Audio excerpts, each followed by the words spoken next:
Estimados diplomantes, la sesión de ahora son modelos de gestión de residuos sólidos. ¿Qué es un modelo institucional?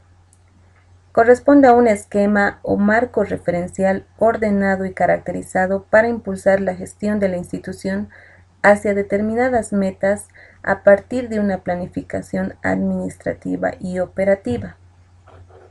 Ustedes pueden ver en la gráfica, modelo institucional se constituye de la gestión administrativa y la gestión operativa. ¿Qué es la gestión administrativa? Es un conjunto de acciones orientadas a garantizar e incrementar la calidad y eficiencia de los servicios a través del cumplimiento y la óptima aplicación de la planificación, organización, dirección y control sobre los elementos que hacen a la gestión de residuos. La gestión administrativa puede tener dos formas: la directa a través del gobierno municipal o la tercerizada a través de un operador externo. La gestión operativa corresponde al conjunto de actividades que engloban lo que se denomina además como servicio de aseo. La Ley 755 establece que la gestión operativa debe realizarse mediante las siguientes etapas: separación, almacenamiento, recolección, transporte, transferencia, tratamiento y disposición final. En todas las etapas deben implementarse medidas preventivas y de control que minimicen los impactos ambientales, asegurando la preservación de la salud y evitando cualquier riesgo laboral. Según el diagnóstico 2010, se identificaron dos modalidades de gestión: la directa y la descentralizada autónoma. La directa es aquella, como les decía, ejercida por los gobiernos municipales de forma directa, valga la redundancia, a través de una jefatura o dirección dependiente. Normalmente se aplica a poblaciones intermedias y menores. El documento de diagnóstico 2010 señala que aproximadamente el 80% aplica este modelo, aunque de ese 80%, en su mayoría no cuentan con unidades o áreas específicas, delegando esta función a una unidad o área diferente de la temática de residuos sólidos. La administración descentralizada autónoma implica una estructura orgánica especializada, es decir, que constituye una empresa pública, descentralizada de la administración municipal y con autonomía propia, aunque dependiente de un directorio conformado por representantes del mismo gobierno municipal y de organizaciones sociales.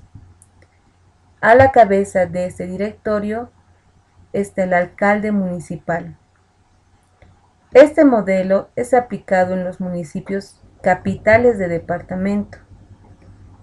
Ahora, si bien algunos municipios cuentan con empresas establecidas como descentralizadas, muchas funcionan como desconcentradas. ¿Y cuál es la diferencia? Estas entidades desconcentradas solo tienen autonomía técnica y no así autonomía administrativa.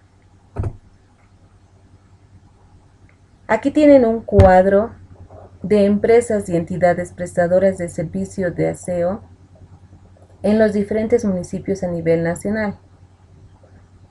Tienen su modalidad de gestión administrativa, el tipo de operación que prestan y la modalidad de gestión operativa.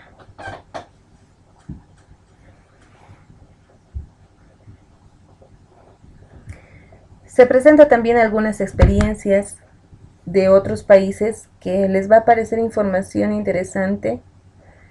Tenemos aquí a Colombia, Argentina, y la modalidad o forma en la que ellos aplican la gestión administrativa y la gestión operativa.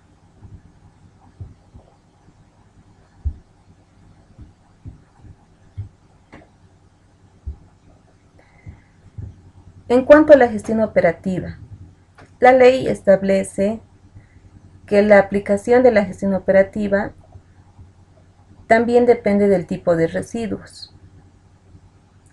Aquellos residuos que son de responsabilidad municipal deben cumplir con lo siguiente. Tenemos al generador, ¿no?, que puede producir residuos orgánicos, reciclables, no aprovechables, especiales y peligrosos. Estos residuos deben ser debidamente clasificados para una recolección diferenciada. Pueden utilizarse instalaciones de acopio o transferencia para cualquiera de estos residuos y en el caso de especiales y peligrosos deben utilizar puntos autorizados. Luego de pasar de un proceso de recolección diferenciada, deben pasar un proceso de tratamiento. Para el caso del orgánico y reciclable, se conoce como aprovechamiento, ya sea a través de compost, a través de reciclaje, reutilización u otras formas. Y para el caso de residuos especiales y peligrosos, pasar a un proceso de reducción de peligrosidad que quizá pueda permitir también su aprovechamiento y posterior disposición final. En el caso de los no aprovechables, irían directamente a disposición final. Para los residuos especiales, tenemos al generador de residuos especiales. Estos necesitan una recolección diferenciada con equipos acordes al tipo de residuo y además que se cuente con puntos autorizados. En la etapa de tratamiento puede realizarse de acuerdo a las características del residuo un proceso de aprovechamiento o de reducción de peligrosidad, para después pasar a un proceso de disposición final. En el caso de residuos peligrosos, el primer paso es la separación, etiquetado y almacenaje en espacios con condiciones de seguridad, el pretratamiento antes de la entrega para recolección y transporte, la recolección diferenciada con manifiesto de transporte, la disposición de los residuos en instalaciones autorizadas y, si corresponde, la disposición final.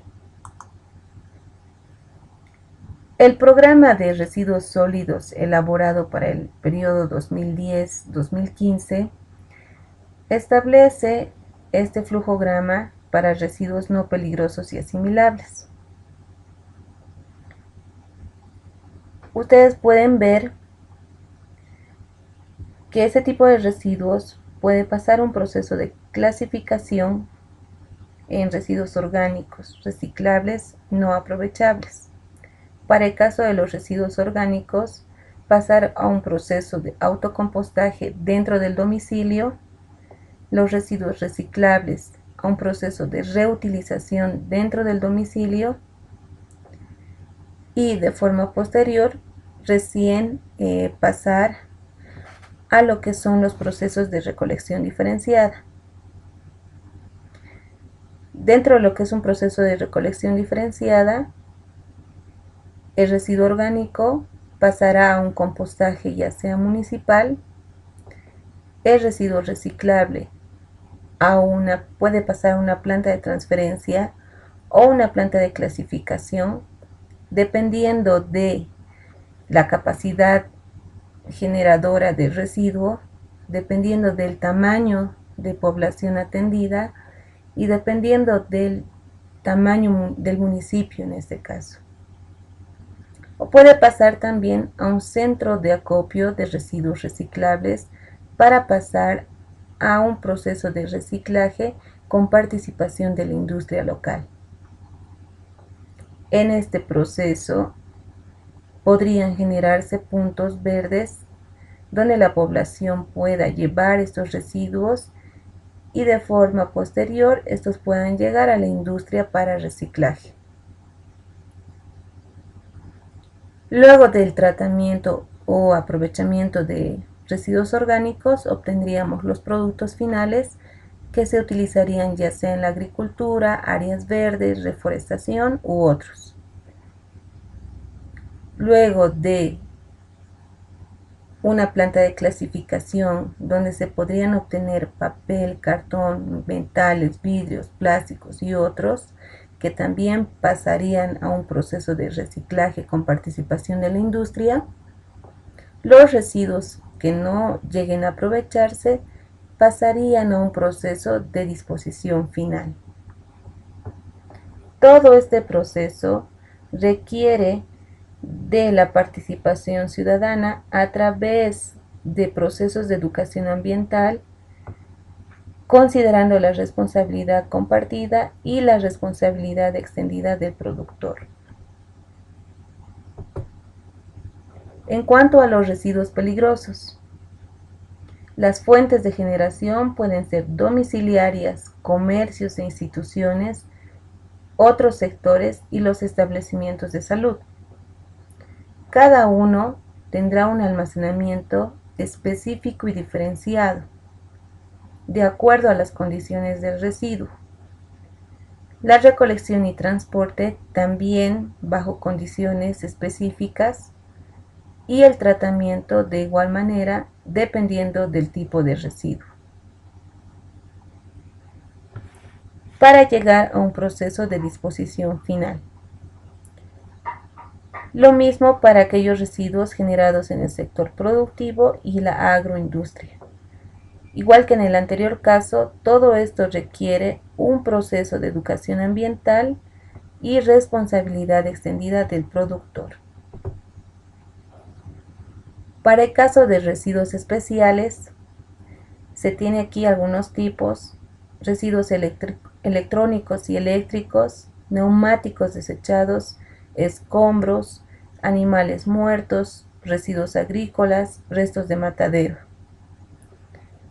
Todos estos tres primeros con un proceso de almacenamiento diferenciado, puntos de acopio autorizados, recolección y transporte diferenciada, un tipo de aprovechamiento y tratamiento previo para llegar a la industria de reciclaje y posteriormente a una disposición final para los componentes que corresponden. En el tema de animales muertos habrá un manejo interno, una recolección y transporte diferenciada para una disposición final posterior. Los residuos agrícolas debería realizarse un aprovechamiento en origen, dependiendo del residuo. En el caso de restos de mataderos, realizar un tratamiento y aprovechamiento en origen, una recolección y transporte diferenciada, un tratamiento y aprovechamiento posterior de aquellos residuos que aún se vea conveniente, y después a disposición final. Todo esto de igual forma requiere un proceso de educación ambiental, responsabilidad compartida y responsabilidad extendida del productor. Bueno, muchas gracias, tengan buen día.